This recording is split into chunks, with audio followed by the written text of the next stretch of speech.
Oke, rekan-rekan semua, selamat bertemu kembali dengan saya Husin Wijaya dan seperti biasa saya akan melanjutkan berbagai perbincangan kita berkaitan dengan sukses ya. Dan saya berharap kita semua bisa bergabung bersama-sama dan saya akan terus memberikan sharing ya berkaitan dengan sukses ini karena saya memang bercita-cita ingin membuat satu perpustakaan tentang sukses ya terbesar di Indonesia. Ya, jadi tolong support saya rekan-rekan sekalian dan bagi rekan-rekan yang ada di Facebook, terima kasih juga sudah setia mendengarkan saya. Saya ingin bersama-sama dengan rekan-rekan, yuk kita bangun sebuah komunitas yang memberikan semangat untuk kita semua bareng-bareng berjalan di dalam kata sukses itu ya. Dan sekali lagi sukses bukan hanya tentang duit ya. Sekali lagi, sukses bisa bermacam-macam gitu ya. Jadi kita akan membahas beragam issues ya berkaitan dengan sukses. Dan kita berharap agar rekan-rekan bisa mulai menyadari ya bahwa kalau kita sendiri tidak memiliki tujuan, tidak memiliki tujuan, kita tidak akan tahu sebenarnya kita itu sudah sampai di mana.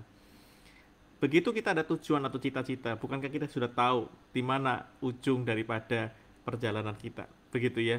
Jadi dengan sekalian mungkin masih ingat waktu kecil ketika orang tua tanya, kamu cita-cita mau jadi apa? Ada yang bilang jadi dokter, ada yang jadi insinyur. Kita tahu bahwa ketika kita mencapai tujuan itu, kita jadi dokter. Kita capai tujuan itu, kita jadi insinyur. Dengan sekalian, alat ukur daripada kehidupan kita untuk menghadapi sukses itu berawal dari sebuah tujuan yang baik ya. Jadi tujuan yang baik ini harus datang dari dirimu sendiri. Ingat kemarin saya membahas tentang fit theory dan develop theory. Kita bicara mengenai entity theory dan incremental theory. Tetapi sekali lagi, kita ingin benar-benar tahu sebenarnya tujuan kita mau kemana.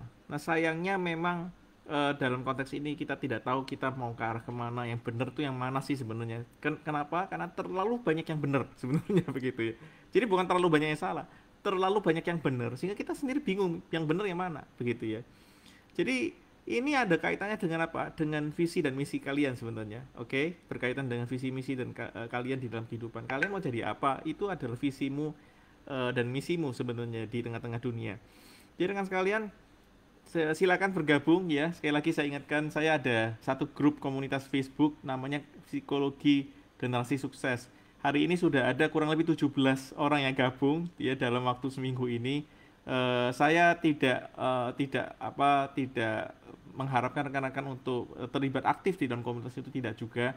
Saya ingin rekan-rekan gabung karena satu ketika nanti kalau sudah 500 atau 1000, saya ingin ngajak rekan-rekan untuk yuk kita saling mentoring gitu ya. Jadi kita akan buat satu komunitas, kemudian saya akan bikin forum yang kita akan bertemu secara rutin barangkali. Kita berusaha untuk memberikan warisan ya kepada generasi muda kita berkaitan dengan kata sukses. Jadi Clarifying Your Aims adalah judul daripada tema kita pada siang hari ini. Dan membuat tujuan sukses adalah bagian yang tidak terpisahkan dari orang sukses. Tidak ada satu orang sukses pun yang tidak jelas tentang tujuannya. Jadi rekan sekalian, kalau kita ingin punya tujuan hidup gitu ya, kita punya tujuan hidup. Kita tahu bahwa tujuan hidup itu adalah satu perjalanan. Jadi ada gunung, ada bukit, ada lembah begitu ya. Ada jalan yang mulus, ada jalan yang berlobang, ada jalan yang berbatu dan ada jalan yang kemudian berpasir, saudara. Ini sesuatu yang realita yang kita harus hadapi sehari-hari.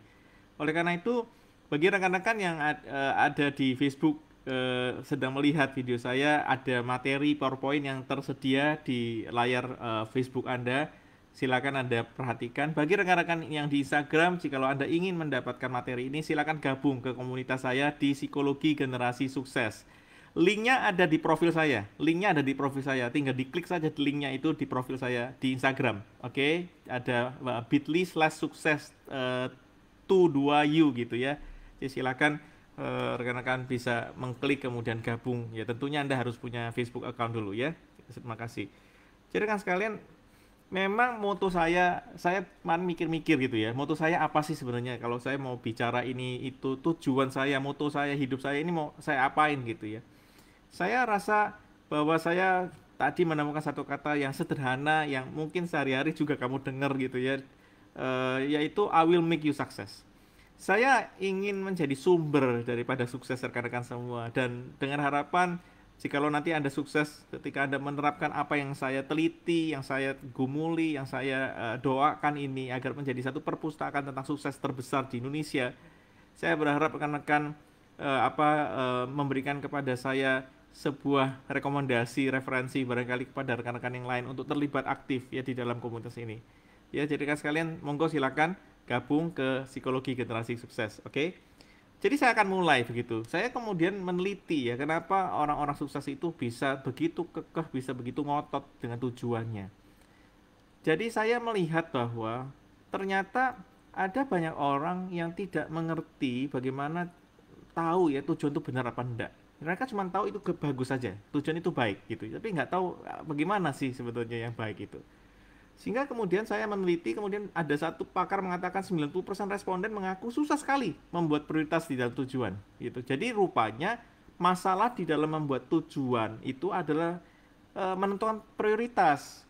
Ya, jadi kemarin kalau rekan-rekan perhatikan waktu saya kemarin membahas ya mengenai bagaimana kita menjadi punya success habit begitu ya, dan saya kemudian mencoba menjelaskan mengenai bagaimana teori entitas dan incremental itu, dan terakhir saya kasih PR. Masih ingat ada PR ya bagi rekan-rekan sekalian, Anda harus melist 25 ya tujuan, kemudian setelah itu 5 daripada 25 itu dipilih untuk menjadi the most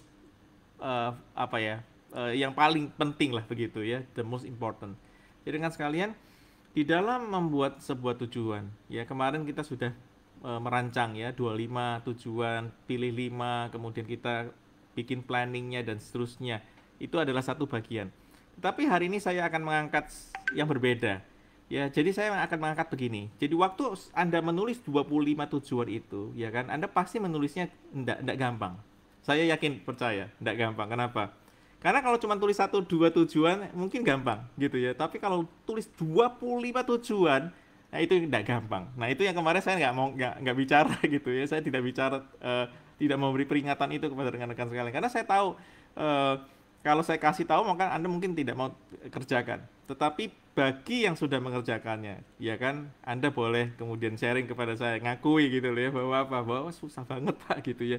Nah please rekan sekalian, ya berinteraksi dengan saya di IG atau di Facebook community ya, di Facebook group itu silakan ya, kita berinteraksi. Saya berharap rekan-rekan bisa pelan-pelan berinteraksi, sekalipun saya tidak mengharapkan Anda sampai serius begitu, tapi kalau Anda bisa berinteraksi kan bagus sekali begitu ya. Jadi rekan sekalian, saya tidak memberi peringatan itu bahwa membuat 25 itu susah sekali begitu. Jadi saya kemudian ingin memberikan tips lanjutan kepada rekan-rekan sekalian. Jadi bagi yang rekan-rekan sudah menulis 25, mungkin tidak sampai 25 saya rasa. Banyak yang cuma tulis sampai 5, 6 aja udah setengah mati begitu. Jadi rekan sekalian, terima kasih ya sudah mengerjakannya. Dan bagi yang belum mengerjakannya, ayo kerjakan. Kamu mau sukses nggak? Ayo, mau sukses nggak? Kalau mau sukses, ayo ikuti saya. Karena kenapa? Karena saya bukan motivator, saya researcher. Saya itu neliti satu dengan yang lain, data-data saya teliti. Jadi saya akan berikan kepada rekan-rekan sekalian itu satu konsep sukses yang benar-benar empiris, benar-benar studi gitu ya. Jadi benar-benar dari studi case. Jadi rekan sekalian, ini tidak main-main loh. Rekan-rekan kalau ikuti apa yang saya minta ini, maka Anda pasti akan punya rasa kok bisa begini, kok bisa begitu. Oke? Lihat ajaibnya ya, lihat keajaibannya nanti. Jadi waktu Anda membuat mentok itu, waktu nulis 25 itu mentok ke 56 gitu. Kenapa mentok? Karena rupanya menurut para ahli ada 4 pertanyaan penting yang harus dijawab dulu sebelum Anda nulis-nulis itu, seperti itu ya. Satu adalah apa yang ingin Anda capai. Jadi apa yang ingin Anda capai di dalam kehidupanmu itu ya. Jadi atau bisnismu itu, atau kuliahmu itu, atau kerjaanmu itu. Kamu mau capai apa di situ? Ya kan, ada yang ingin mencapainya dengan gemilang, saya pengen dapat IPK-nya 4, GPA-nya 4. Monggo.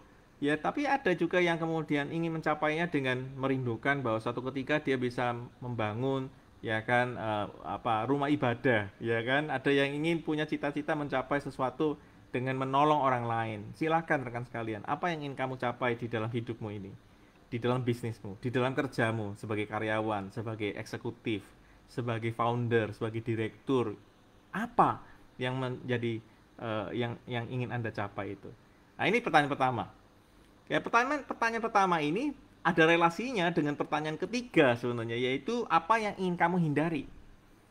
Jadi dalam konteks tertentu rekan sekalian, sukses itu harus ya terjadi oleh karena apa? Karena kita mampu memilah sebenarnya. Saya waktu di podcast atau sorry di IG live yang kedua kalau tidak salah berkaitan dengan seri sukses ini, saya mengatakan ya bahwa apa? Bahwa kadang-kadang di dalam strategi itu kita harus pandai memilah. Oleh karena apa? Karena kita cuma punya waktu 24 jam, sudah itu aja. Jadi waktu yang paling berharga ini, yaitu resource yang paling berharga ini adalah waktu itu. Sehingga kita tidak punya banyak hal yang bisa kita kerjakan walaupun kita ingin banyak begitu. Makanya dari 25 jadi 5 begitu ya. Jadi 25 jadi 5. Jadi apa yang ingin kamu hindari? Itu ada kaitannya dengan apa yang ingin kamu capai. Ya rekan sekalian. Satu ketika rekan sekalian ada satu cerita, saya pernah bahas satu case di Harvard begitu, Harvard case gitu. Saya bukan membahasnya di Harvard, maksud saya membahas kasus Harvard di kelas di Indonesia ya. Dan saya tertarik sekali karena apa? Karena kasus ini pernah dibawakan juga oleh mantan mentor saya ya. Dan saya senang sekali dengan beliau. Sampai hari ini pun juga ya, saya masih menyenangi tulisan-tulisan dan pikirannya gitu, walaupun sudah tua tapi Pak Hermawan ini luar biasa menurut saya ya. Jadi saya pernah bersama dengan dia membahas kasus ini ya. Jadi satu ketika ada profesor di Harvard itu yang ngajar strategi bisnis segala macam. Satu ketika dia merasa bosan dan kemudian dia minta izin kepada sekolahnya untuk untuk cuti panjang, mempersiapkan diri untuk untuk mengambil satu tantangan baru, yaitu mendaki Gunung Himalaya sekalian. Jadi dia mendaki Gunung Himalaya. Jadi di dalam konteks mendaki gunung tertinggi di dunia ini, salah satu pegunungan tertinggi di dunia ini tidak gampang rekan sekalian. Perlu persiapan, perlu mentalitas yang tinggi, yang kuat, perlu peralatan yang modern, perlu persiapan-persiapan yang lainnya, uang dan macam-macam. Termasuk juga akhirnya dia harus memikirkan untuk mengajak temennya ya untuk kemudian bareng-bareng, karena sendirian sangat menantang sekali, bukan kalau manjat gunung paling tinggi sendirian. Karena waktu itu dia tidak berminat untuk nyewa itu loh ya petunjuk jalan itu ya, Sherpa atau apa, dia tidak berminat karena mahal. Jadi dia mau hemat duit, dia mengatakan saya mau ambil rute teraman aja begitu, dan biasanya mereka diizinkan kalau pergi berdua. Jadi mereka kemudian berunding, dan kemudian dia menemukan seorang teman yang sangat pinter, memang sudah pernah manjat gunung-gunung dan memang mau ya menemani dia. Dan akhirnya dia berangkat. Anda tahu waktu dia mempersiapkan diri setahun lamanya, dia mempersiapkan diri ya, olahraga, aerobik ya, mempersiapkan fungsi paru-parunya ya untuk menghadapi oksigen yang rendah sekali. Kalau rekan-rekan ingin mempelajari tentang Himalaya, maka Anda bisa membaca buku dengan judul Into Thin Air ya, ada filmnya juga ya, judulnya Everest ya, itu judul filmnya Everest. Tetapi bukunya judulnya Into Thin Air, menuju udara tipis, udara rendah, oksigen. Jadi kan sekalian, dia berangkat berdua gitu ya. Kemudian satu ketika waktu ingin mencapai puncak Gunung Himalaya ya, pada titik tertentu itu terus ada laporan gitu ya, laporan ada cuaca buruk. Nah, ini pilihannya cuman naik, tinggal dikit lagi capai, kemudian turun atau segera turun. Sedangkan sekalian apa yang dilakukan sama mereka? Mereka mengatakan bahwa sudah tanggung, udah tinggal dikit lagi, tinggal berapa ratus meter lagi. Ayo kita kejar gitu ya. Mungkin mudah-mudahan cuaca sampai pada saat itu masih baik, sehingga waktu kita turun pun kita juga bisa turun dengan baik. Jadi akhirnya mereka sepakat berdua, kemudian sampai suatu titik tertentu itu mereka tidak berhenti ya, padahal laporan dari bawah itu mengatakan ayo turun, kondisi tidak memungkinkan. Jadi akhirnya mereka memaksakan diri, akhirnya naik ke atas dan berhasil capai target gitu ya. Wah, senang sekali ya, kita tahu bahwa mencapai target itu senang sekali bukan? Jadi kalau kita punya tujuan dan kita mencapainya, itu kita kayak ya beyond money lah gitu ya, beyond money gitu. Jadi lebih puas itu daripada sekedar dapat uangnya gitu ya. Jadi akhirnya dia capai itu bersama-sama teman-teman, foto-foto seperti biasa, seneng banget. Akhirnya mereka segera turun. Tetapi ya turun ini tidak gampang rupanya ya. Kan kita tahu ya, naik mudah mungkin, turun nggak gampang. Turun ternyata susah soalnya. Dan keburu cuaca buruk. Akhirnya apa yang terjadi?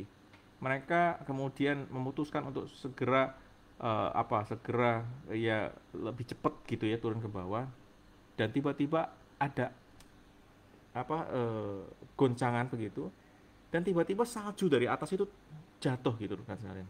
Ya, ini apa ini? Apa namanya ini jatuh ini? Jadi mereka jatuh, kemudian mereka akhirnya memutuskan untuk menghindari ya daripada salju ini. Profesor ini ke kiri, temannya ke kanan, saudara. Dalam kondisi terikat begitu, karena mereka harus mengikat diri kan, satu dengan lain itu. Tapi yang satu ini ternyata tidak mau ikut profesornya, ikut ke kanan, dia ke kiri, gitu ya. Mungkin karena nggak keburu ya. Suasana sudah mencekam begitu, karena turunnya cepat sekali kan. Kemudian akhirnya mereka berpisah begini, cuma dibatasi oleh tali yang panjang itu. Dan kemudian setelah semua beres, dia baru sadar bahwa dia tidak apa-apa, temennya yang tertimbun, dan dia segera cari cara bagaimana untuk segera menyelamatkan temannya. Tapi apa boleh buat, temannya kemudian tidak selamat. Nah, tetapi rupanya dalam kondisi yang buruk itu dia juga akhirnya terluka, dan kemudian dia juga akhirnya tidak bisa bergerak begitu. Jadi dia menunggu nasib saja, oleh karena cuaca dingin sekali, eh, badai tidak berhenti-berhenti begitu ya. Jadi dia akhirnya memutuskan untuk membuat tenda kecil di situ dan akhirnya berlindung sampai kemudian cuaca memungkinkan untuk dia turun dan mendapatkan bantuan. Tapi tidak ada yang bantu dia, kan cuacanya buruk sekali. Akhirnya satu ketika dia sudah tidak sadar karena mungkin kondisi sangat parah begitu, karena pertolongan pun tidak bisa dilakukan, helikopter tidak bisa naik karena badai. Akhirnya dia pingsan, dan kemudian tidak berapa lama dia bangun, dia menemukan diri dia sudah ada di rumah ya, sebuah rumah dari Sherpa. Ya, Sherpa itu adalah orang-orang asli Himalaya yang ada tinggal di situ, dan kemudian dia ditemukan oleh Sherpa yang tua ini, dan kemudian dengan susah payah menggotong orang ini, bukan menggotong sih, menggunakan semacam alat usung itu ya, tenda itu alat untuk mengangkut manusia itu, dan akhirnya dia diselamatkan kan sekalian. Teman-teman sekalian, ini satu kejadian yang dramatis begitu kan, seperti itu. Kalau kita sebagai profesor itu kadang-kadang kita berpikir ya syukur ya, seneng ya Tuhan sudah tolong. Paling-paling kita kasih selamat kepada Pak tuanya ya kan, kasih dia duit, kasih dia apa, kita ucap selamat, kita bilang sama dia kita tidak akan melupakan kamu dan seterusnya. Dan kemudian kita pulang, dan kemudian kita menceritakan kejadian yang luar biasa nih ke ruang kelas. Ya, seakan-akan kejadian itu luar biasa dan cerita itu menunjukkan kita itu adalah orang yang hebat dan seterusnya. Betul ya rekan sekalian ya. Tapi perhatikan nih. Profesor ini rekan sekalian, begitu dia bangun, dia lihat dia hidup, kemudian dia lihat yang membantu dia, menolong dia seorang Sherpa tua, dan dia mengingat temannya yang juga ya meninggalkan dia dan seterusnya ya. Ini air mata menetes, dan kemudian apa yang terjadi? Hidupnya berubah rekan sekalian. Tiba-tiba dia punya satu visi yang berbeda terhadap hidupnya gitu. Jadi kemudian dia mengatakan pada dirinya sendiri waktu di tengah-tengah pemulihan itu, dia mengatakan, e, saya tidak lagi sama seperti yang dulu gitu. Kejadian ini mengingatkan saya bahwa hidup saya itu singkat banget. Saya itu cuman beda sekian second aja, sekian ya detik aja perpisahan dengan temannya itu, lompat kiri lompat kanan, dan kemudian itu membuat hidupnya itu benar-benar dramatis sekali. Jadi akhirnya dia merubah dirinya, pandangnya, hidupnya, sasaran tujuan hidupnya dirubah sama dia, revisit ya. Dan akhirnya apa yang dia lakukan? Dia kemudian merasa ada hutang budi dengan Sherpa di Himalaya itu. Akhirnya dia kerja keras, banting tulang, kumpulin duit, kirimin apa? Kirimin dana ini untuk apa? Membantu mereka membuat sekolah. Dan kemudian dia dedikasikan setahun berapa kali datang ke wilayah itu untuk mengajar rekan sekalian. Dan kemudian dia mulai menyebarkan tentang apa? Tentang betapa itu ya, hidup itu singkat sekali ya, dan kita itu harus memberikan legacy. Jadi dia membuat yayasan yang kemudian mengajak rekan-rekan untuk apa? Untuk memikirkan ulang tentang hidupnya dan memberikan legacy. Jadi pertanyaan yang kedua, tadi kan 1 dan 3 ya. Apa yang ingin Anda capai? Apa yang ingin Anda hindari? Ada relasinya. Nah, yang kedua dan keempat ini adalah pertanyaan seperti ini. Yang kedua adalah apa yang ingin Anda lestarikan dan apa yang ingin kamu hilangkan. Apa yang ingin kamu preserve, apa yang ingin kamu eliminate. Rekan sekali. Nah, ini sesuatu yang menarik. Jadi, apa yang kamu kerjakan hari ini, rekan sekali? Bisnis, kerja, ya kan? Anda jadi eksekutif, direktur, founders, Anda seorang pelajar, barangkali mahasiswa. Anda sedang melestarikan apa sih? Apa yang sedang Anda lestarikan? Apakah ilmu pengetahuan yang kamu dapat? Apakah ilmu bisnis yang kamu dapatkan sekian lama ketika Anda berbisnis? Apa yang Anda ingin lestarikan gitu? Yang ingin Anda wariskan gitu. Gitu ya. Ini pertanyaannya menarik ya, rekan sekalian ya. Jadi ketika Anda membuat tujuan, ya tujuan yang sukses itu, tanyakan pertanyaan ini, apa yang ingin Anda capai dan apa yang ingin Anda hindari. Dan apa yang ingin Anda lestarikan dan apa yang ingin Anda hilangkan. Ya, jadi rekan sekalian ini sesuatu yang menarik sekali yang kita perlu dalami.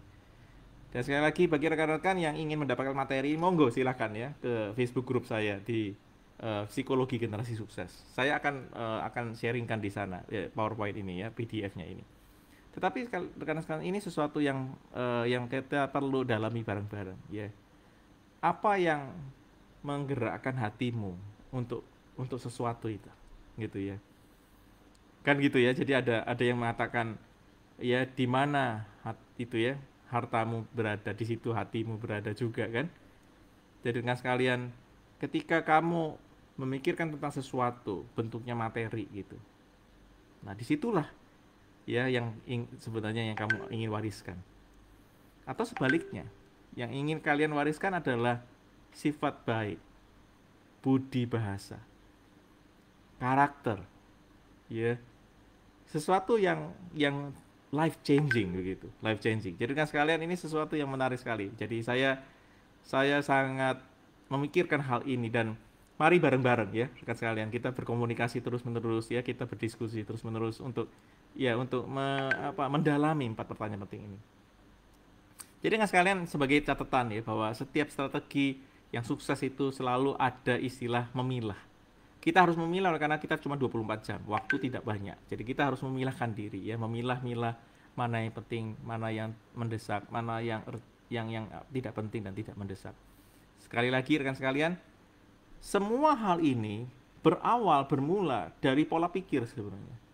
Kalau pola pikir kita bagus, maka kita bisa mempertajam pertanyaan itu. Kita bisa menjawab dengan tajam pertanyaan itu. Tapi kalau pola pikir kita tidak bagus, maka kita tidak akan menganggap pertanyaan itu penting. Menyusahkan kan begitu ya pertanyaan tadi ya. Dengan sekalian pola berpikir ini penting sekali. Maka saya sekali lagi ya ingin mengingatkan ya. Nah, bagi rekan-rekan yang lagi lihat Facebook Live saya, maka Anda tahu bahwa saya lagi memaparkan sebuah layar nih. Judulnya pola berpikir sukses. Jadi ada 3 pola berpikir sukses. Satu itu no action gitu. Jadi no action mindset. Ini mindset yang merasa bahwa saya sudah cukup, saya itu tidak perlu apa-apa gitu ya. No actions. Ngapain saya beraksi-aksi? Udah di sini aja saya gitu. Ya. Oke, begitu ya. Tetapi fixed mindset. Ya, fixed mindset adalah orang yang memutuskan untuk berhenti belajar. Orang yang memutuskan untuk berhenti untuk berusaha mengembangkan dirinya. Dia merasa bahwa dia cukup di situ. Dia sudah pinter di situ. Dia tuh hebat di situ. Puluhan tahun, Pak, saya sudah bisnis, Pak. Puluhan tahun, Pak, saya sudah kerja, Pak. Saya puluhan tahun, Pak, menguasai materi ini. Saya ngajar puluhan tahun, Pak, dengan materi ini. Saya tuh sudah puas. Saya sudah fix nggak mau belajar lagi. Itu pola pikir yang kedua. Nah, pola pikir yang ketiga adalah growth mindset. Bagaimana pola berpikir yang growth, yang berkembang terus-menerus begitu. Rekan sekalian, ketika kamu menggunakan mindset yang no actions, ketika lihat sesuatu gitu, kamu akan merasa biasa aja gitu. Kenapa? Apaan tuh begitu. Tapi kalau Anda menggunakan growth mindset, melihat sesuatu apapun itu, kamu pasti akan melihatnya sebagai satu peluang. Ayo, percaya enggak? Percaya enggak bahwa kamu kalau punya growth mindset, apapun yang kamu lihat di depan matamu itu bisa jadi peluang. Contoh ya, saya itu sebenarnya nggak terlalu main-main dengan IG Live atau Facebook Live.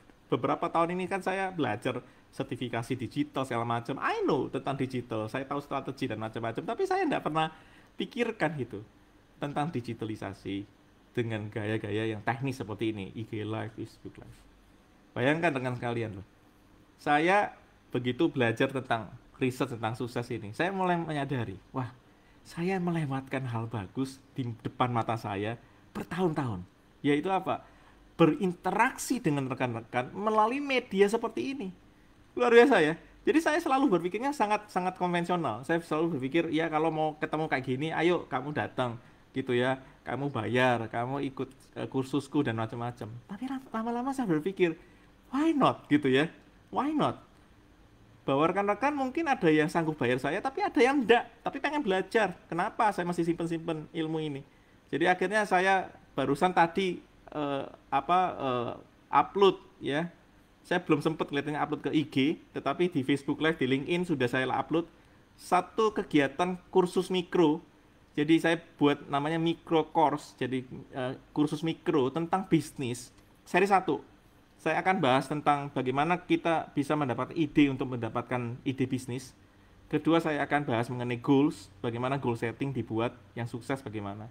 Dan yang ketiga, saya akan ajarin bagaimana meriset kompetitor, gitu ya. Nah, 3 materi ini saya akan bawakan secara gratis, gitu ya, tanggal 16 Juni 2021, malam hari, jam 7 malam sampai jam 9 malam. Kenapa malam hari? Karena saya tidak mau ganggu kerja kalian, bisnis kalian. Monggo nanti pas sudah kerja, sudah beres, istirahat, makan, segala macam, sholat sudah beres, kamu jam 7 nangkringin saya gitu ya. Tetapi saya enggak mau terima banyak-banyak ya, enggak terima banyak-banyak. Tapi silakan daftar dulu ya. Nanti saya masukkan posternya ke Instagram Live, bagi Instagram feed, sorry. Sedangkan bagi rekan-rekan Facebook, Anda bisa lihat di timeline saya sudah ada brosur itu. Ya, jadi saya akan membuat satu kursus mikro 2 jam gratis buat rekan-rekan semua. Cuma satu syarat saja, yaitu saya hanya minta rekan-rekan follow Instagram saya, kemudian nge-tag-in poster itu ke teman-teman Anda. 5 minimal, 5 teman. That's all. Saya ingin rekan-rekan menyebarkan informasi gratis ini, kursus gratis ini kepada semua orang, kepada banyak orang. Minimal 5 ya di tag. Tapi kalau Anda mau ngetek 10, 15, aduh terima kasih. Saya terima kasih sekali ya, terima kasih sekali. Jadi monggo silakan. Nah, itu growth mindset rekan sekalian. Tadinya saya tuh fix mindset. Saya pikir apa? Oh, semua ikut tuh mesti bayar. Ya wes, ternyata ada segmen yang mau bayar saya. Tapi ada segmen yang tidak mau bayar saya.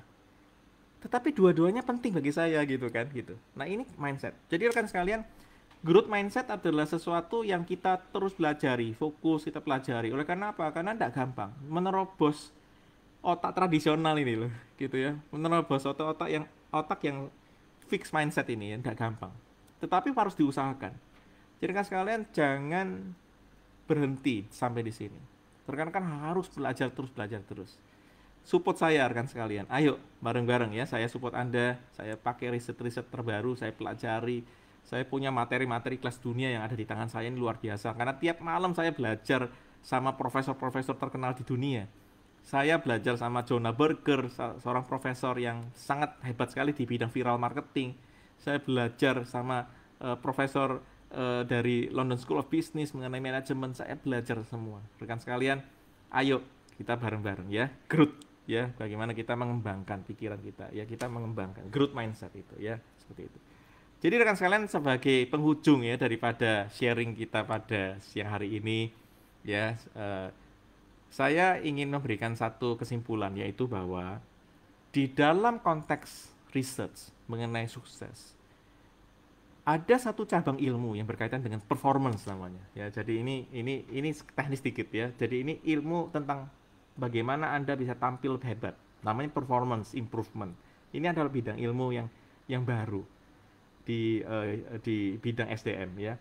Tapi rekan sekalian, ini ingat ya, ada satu expert namanya Fred Nichols. Dia mengatakan bahwa 4 pertanyaan tadi kalau ditanyakan terus pada masa-masa tertentu, artinya dikunjungi terus ya, direvisi terus, mungkin 3, 4, 5 tahun seperti itu ya, terus dilihat begitu, maka Anda pasti akan menemukan hal-hal yang fantastis dia begitu. Jadi dia di dalam bukunya dia mengatakan gini.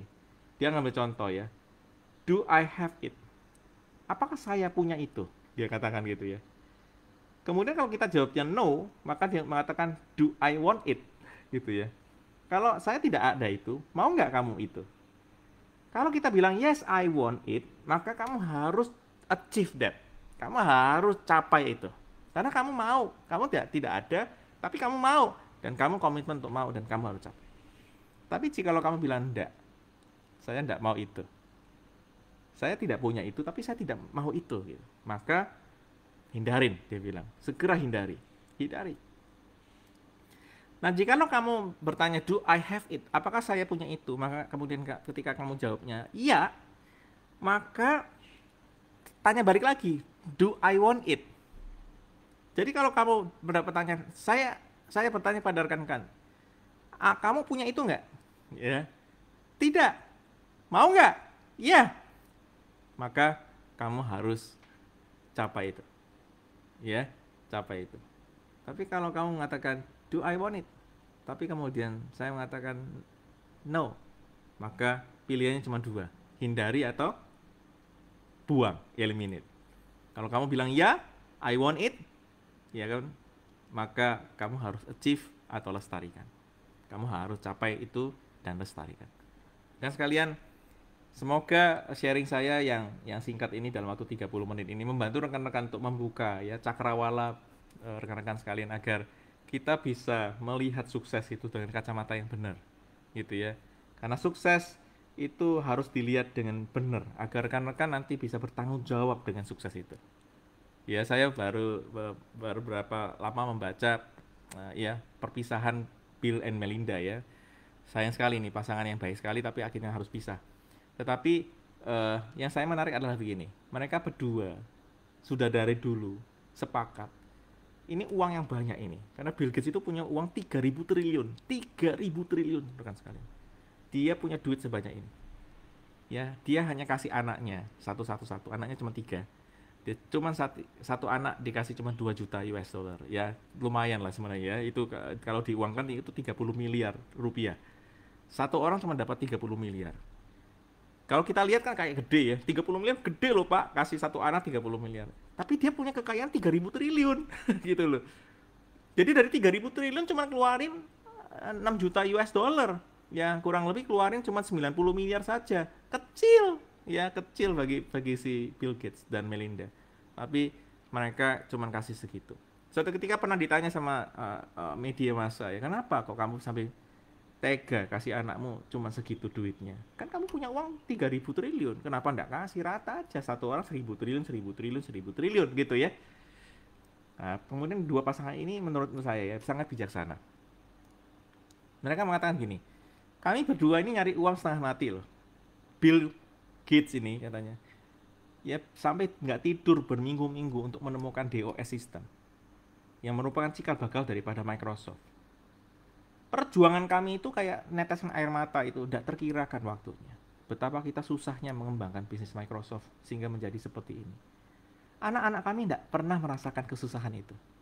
Tidak pernah tahu apa yang susah dengan mereka. Mereka begitu bangun ada mobil, ada pembantu, ada makanan yang enak, mau minta apa aja ada.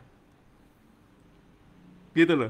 Jadi akhirnya dia mengatakan sangat disayangkan kalau kemudian mereka tidak tahu apa yang mereka sedang terima ini. Dan mereka gunakan untuk sesuatu yang tidak mereka tahu.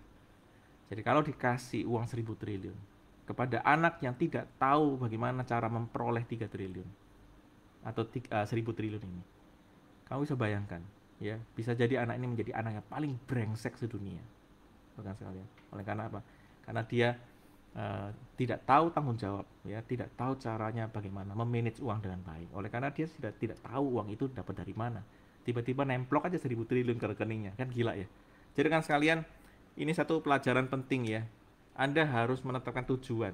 Gunakan pertanyaan penting ini, ya tanyakan. Sekali lagi, dengar ceramah-ceramah kayak gini, sharing-sharing kayak gini nggak ada gunanya kalau rekan-rekan nggak mau kemudian memikirkannya dan mengerjakannya, gitu ya. Jadi anggaplah ini PR kan sekalian. PR, pikirkan apa yang ingin Anda capai, apa yang ingin Anda hindari, apa yang ingin Anda lestarikan, dan apa yang ingin Anda lenyapkan. Dengan sekalian, semoga ya clarifying your aims ya, satu tema dengan bagaimana kita mengklarifikasi tujuan hidup, ya, tujuan bisnis, tujuan jadi karyawan, tujuan jadi mahasiswa ini, membuat kamu menjadi lebih sukses ya di dalam kehidupanmu. Ya, dan sukses itu, relasi dengan sukses itu seperti perjalanan tadi, bukan tujuan akhir. Dengan demikian kita bisa bareng-bareng nanti sukses bareng-bareng. Oke. Terima kasih rekan sekalian, nanti berjumpa lagi. Jangan lupa nanti lihat poster saya di IG. Saya sebentar lagi nih, izinkan saya nanti makan dulu gitu ya. Saya belum makan siang gitu ya, tapi saya makan dulu, nanti saya kemudian sambil makan siang saya akan upload itu ya, saya upload. Dan tolong rekan-rekan sekalian sebarkan kepada teman-teman kalian. Kalau Anda merasa kursus ini bagus sekali buat rekan-rekan yang lain, please put it on your timeline ya, taruh di timeline kalian, taruh di sosial media kalian ya, itu membantu saya sekali rekan sekalian. Yuk kita bantu banyak rekan di luar sana untuk menjadi lebih pinter, menjadi lebih sukses ya. Salam bahagia untuk semua, sampai jumpa nanti di dalam komunitas Facebook Group Psikologi Generasi Sukses atau di IG Live saya ya. Oke, bye bye. Oke, Bapak teman-teman sekalian ya, di Facebook saya sudah selesai. Semoga kita bisa bertemu kembali di esok hari ya. Terima kasih.